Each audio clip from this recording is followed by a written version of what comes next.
એબી48 news Gujarat. હવે નજર કરીએ આજના મુખ્ય સમાચાર પર। અરવલ્લી જિલ્લા કલેક્ટર શ્રી મિલિંદ બાપનાએ આજે મોડાસા તાલુકામાં આવેલ માર્ગ અને મકાન પંચાયત વિભાગ હસ્તકના સરડોઈ દાવલી રોડની મુલાકાત કરી હતી। આ રોડની કામગીરી નબળી થઈ હોવાની રજૂઆત મળતા તેમણે આજે જાતે મુલાકાત લઈ રોડની ગુણવત્તાની તપાસ કરી હતી।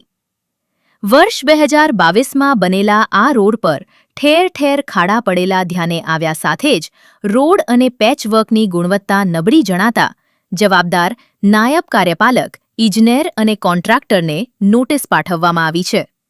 સાથે જ આગામી 1 અઠવાડિયામાં આ રોડ ફરી બનાવવાની પણ સૂચના આપવામાં આવી છે। એબી48 ન્યૂઝ ગુજરાત સાથે મિતેશ પરમાર, અરવલ્લી।